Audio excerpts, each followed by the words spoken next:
The alarms at Site-19 didn't just ring, they screamed. At 0900 hours, the primary power grid failed. By 0905 hours, the heavy containment blast door slid open. The SCP Foundation, the secret shield standing between normalcy and nightmare, had fallen. Today, we're running a simulation of a total containment failure. We aren't looking at this like a horror movie, but as a logistical cascade where physics, biology, and logic stop working. You might have a survival plan for a zombie apocalypse, but let's be real, against these entities, your bunker isn't a shelter, it's a tomb. Phase 1, 0 hour, kinetic threats and geopolitical confusion.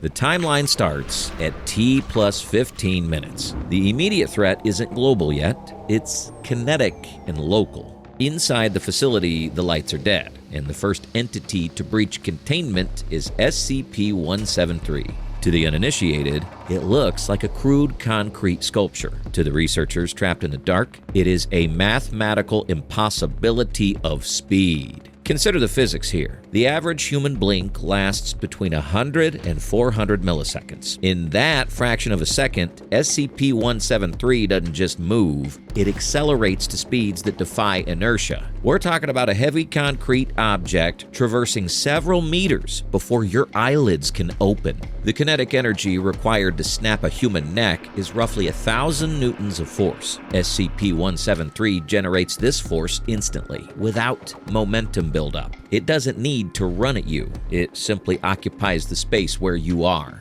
displacing you with lethal trauma. It moves faster than your brain can process visual data. In the corridors of Site-19, it's not a fight. It's a massacre occurring in the strobe light intervals of failing emergency power. But 173 is just the assassin. The tank is coming next. At the perimeter wall, SCP-682, the hard-to-destroy reptile, breaches containment. This is where modern military doctrine falls apart. If you shoot a tank with an anti-tank missile, the physics are predictable. Chemical energy converts to kinetic penetrator, destroying the target. But 682 operates on adaptive regeneration. When security forces engage it with high-caliber rounds, they aren't hurting it, they're giving it data. The creature's biology ignores the laws of thermodynamics. It gains mass without consuming matter, rewriting its cellular structure in real time to counter whatever hits it. You use fire, it develops heat-resistant scales. You use acid, it secretes a neutralizing base. The local National Guard units responding to the breach pour kinetic energy into a target that converts that energy into growth. They aren't stopping a monster, they're feeding it. Now, zoom out to the stratosphere. This is where the human element ensures our destruction. Global surveillance satellites pick up the thermal signatures of the breach. Massive explosions, biological anomalies, and encrypted distress signals radiating from a secret facility. The problem is the fog of war. The governments of Russia, China, and the United States don't know the SCP Foundation has failed. They don't even know what an SCP is. From the perspective of the Kremlin or the Pentagon, this looks like a first strike or a bio-weapon deployment. Strategic command centers light up. DEFCON levels drop. The world's militaries begin mobilizing for a conventional World War III. They prepare for ICBMs and paratroopers, moving assets to protect borders. They're looking for enemies on maps, not monsters in the streets. This is the fatal error.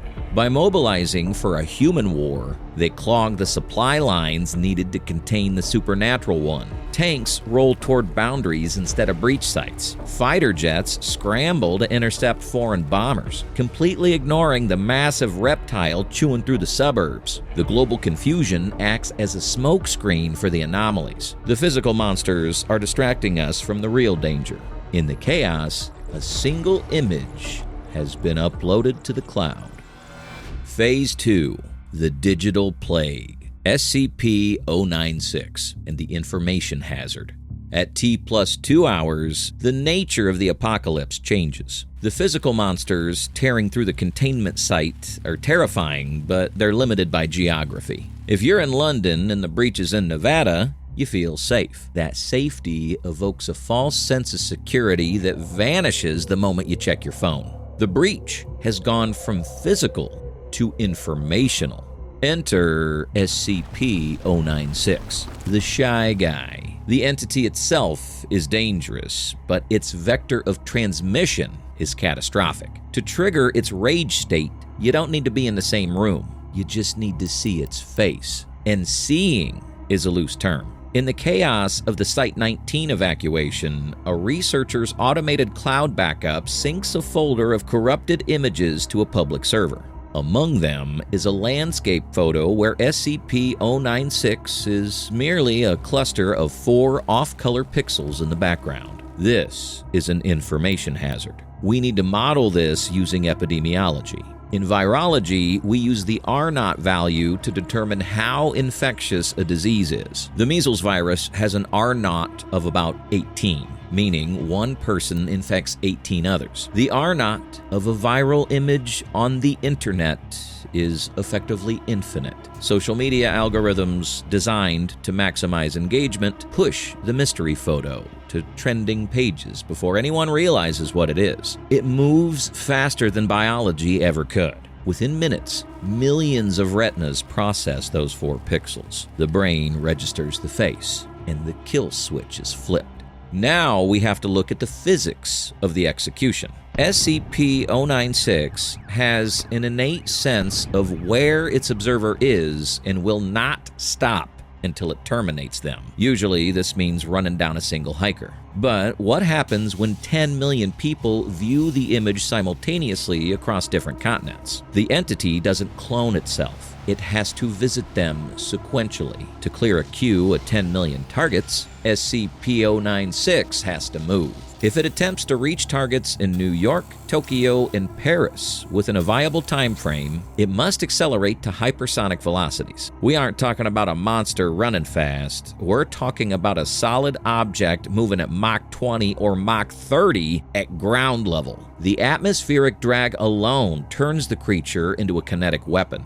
Governments realize the internet is the vector. They attempt the kill switch protocol. Intelligence agencies coordinate to sever the massive undersea fiber optic cables connecting the continents, trying to quarantine the information.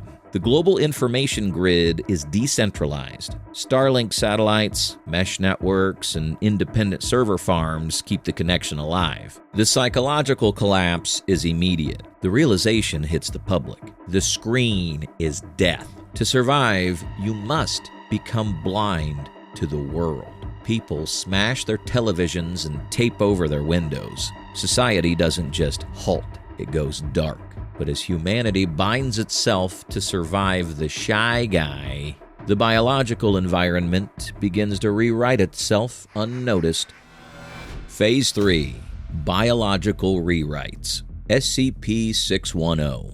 By T plus 24 hours, the silence of the data blackout is replaced by a sound much worse. The wet, grinding noise of rapid biological expansion. While humanity was busy taping over windows and destroying their fiber optic cables to stop SCP-096, the containment seals on the biological wing of Site-19 dissolved. This introduces a threat that doesn't just hunt humans, it terraforms the planet to replace them. The primary vector here is SCP-610, known as the Flesh that Hates. The SCP-610 is not a parasite, it is a colonizer. It's a skin disease that doesn't stop at the skin. The most terrifying aspect of SCP-610 is how it violates the law of conservation of mass. In standard physics, matter cannot be created or destroyed. If a virus infects a human weighing 80 kilograms, the resulting biological waste should still weigh roughly 80 kilograms. But SCP-610 ignores this rule.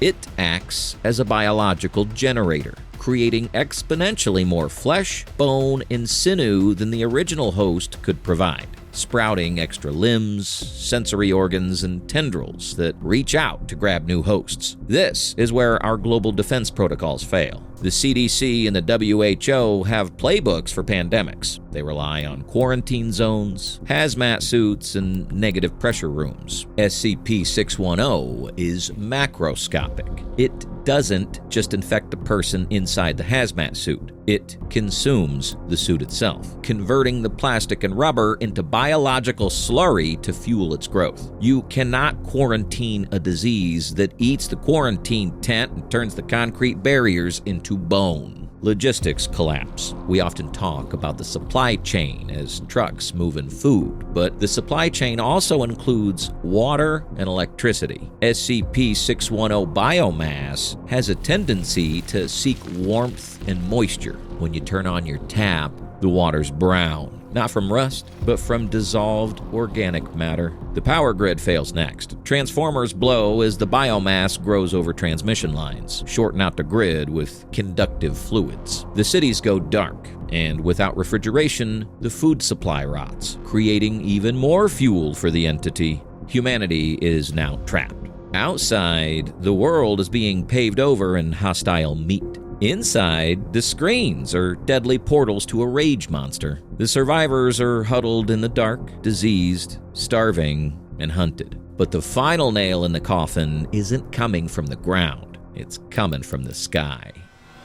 Phase 4, the K-class scenario, when day breaks.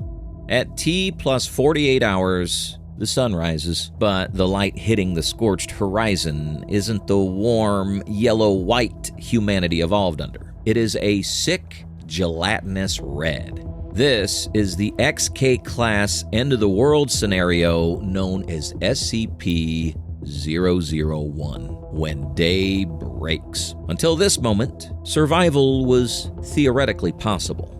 Close your eyes to evade SCP-096. You could burn the biomass of SCP-610, but you cannot fight the sun. The ultimate failure of physics occurs here. The solar radiation spectrum shifts, turning visible light into an anomalous hazard. The sun, the anchor of our solar system, becomes the executioner. Let's break down the thermodynamics of this horror. Usually, solar radiation simply transfers thermal energy to your skin. In this scenario, the light triggers an instantaneous phase change in biological matter. It doesn't burn you like fire. It liquefies you. The molecular bonds holding your cellular structure together dissolve, turning solid bone and muscle into a semi-liquid wax. But here is the cruelest variable of the anomaly. It preserves consciousness. The neurochemistry responsible for pain, memory, and thought doesn't degrade. You become a puddle of living soup, fusing with your neighbors, fully aware, unable to die, screaming without a mouth. Consider the scale. This isn't just a human extinction event. It is a biospheric reset. Every tree, every animal, every insect exposed to the light begins to melt and coalesce. The entire food web collapses into a singular predatory entity. The distinction between flora and fauna vanishes. You aren't just hiding from melted people. You are hiding from the melted world itself. This renders the concept of a bunker obsolete. Preppers dream of underground silos, but those systems rely on surface intake. They need air filtration, thermal regulation, and exhaust vents. As the surface biomass clogs the intakes and the atmospheric temperature spikes, those life support systems fail. Even if the seals hold, the psychological pressure is unsurvivable. You're trapped in a metal box, knowing that the source of life on Earth has become the agent of its destruction. Furthermore, the moonlight reflects the same anomalous effect. There is no safe time to surface. And the liquefied biomass outside, it isn't mindless. It retains the memories of the people it consumed, using their voices to beg you to open the door, mimicking your loved ones to lure you into the light. In the final hours, the remnants of global military command consider the unthinkable, the nuclear option. The logic is grim, but mathematically sound. If the sun is the enemy, block it out. They attempt to launch every remaining warhead to create a nuclear winter, wrapping the Earth in a shroud of ash to shield the surface. Anyone who caught a glimpse of the dawn is now part of the biomass, dragging itself across the scorched pavement. The Earth is no longer a planet of nations, ecosystems, or physics. The timeline ends here. There is no resistance left, only the anomaly. Preparation is strictly impossible when the enemy controls the fundamental laws of reality. So, be honest. What's your move? Comment your survival plan below. Would you hide in the dark or step into the light? If you want to see how long you'd last in a zombie apocalypse, watch this next. Subscribe for more.